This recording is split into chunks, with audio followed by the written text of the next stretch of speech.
Il me semble que la Cour doit faire une différence. Elle a la clé de la solution au problème. Elle ne peut pas passer par perte de profit toutes les revendications, toutes les exigences qui ont été faites par le camp de Jean Ping. Et elle ne peut pas ne pas examiner les présomptions de fraude qui pèsent, notamment sur le vote dans le Haut-Ogooué.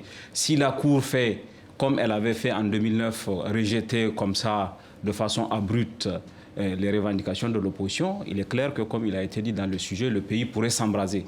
On a une situation quand même qui est assez claire. Je sais qu'il y a des gens qui s'entourent de précautions, de langage, etc. Mais c'est Jean Ping qui a gagné cette élection. On le sait déjà parce qu'il y a des procès-verbaux qui sont sortis au fur et à mesure. Et ils sont tous d'accord pour regarder le Haut-Ogooué. Et sur le Haut-Ogooué, on fait comme si, parce que c'est le fief du président sortant Ali Bongo, il est censé avoir la majorité. Mais on a vu cette fois-ci, contrairement à ce qui s'est passé pour son père, beaucoup de dignitaires, même ses cousins, même ses frères et sœurs, ont pris position contre lui. Donc il ne peut pas avoir 100% ou même une majorité écrasante. Surtout qu'au bout de 7 ans, les gens ont vu ce que certains d'entre nous avaient dit il y a 7 ans, que Ali Bongo est une erreur de casting. Il n'aurait jamais dû devenir président. Le problème de ce genre de clans, comme les Borgia, comme les Jeune Afrique, c'est que quand il y en a un qui tombe, tout le monde tombe.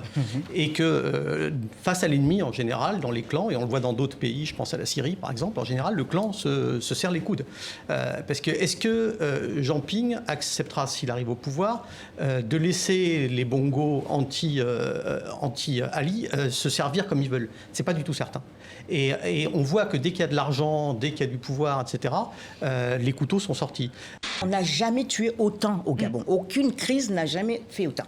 Et l'armée est assez choquée par les mercenaires qui sont là. On a des gens encagoulés qui parlent aucune langue du Gabon et pas français. Alors on dit qu'ils viennent du Burundi, du Tchad, c'est les nationalités qui viennent très fort. On cite un petit peu aussi le Rwanda. Ce qui est clair, il y a des mercenaires qui tuent sans pitié et forcément, il y aura une répercussion qui ne va pas du tout dans le sens d'Ali Bongo. Il faut souligner que Ali Bongo a fait quand même, a fait œuvre, il a manifesté la volonté d'une transparence électorale parce que c'est lui qui a écrit à l'Union européenne pour dire d'envoyer les observateurs. Parce qu'il pensait gagner.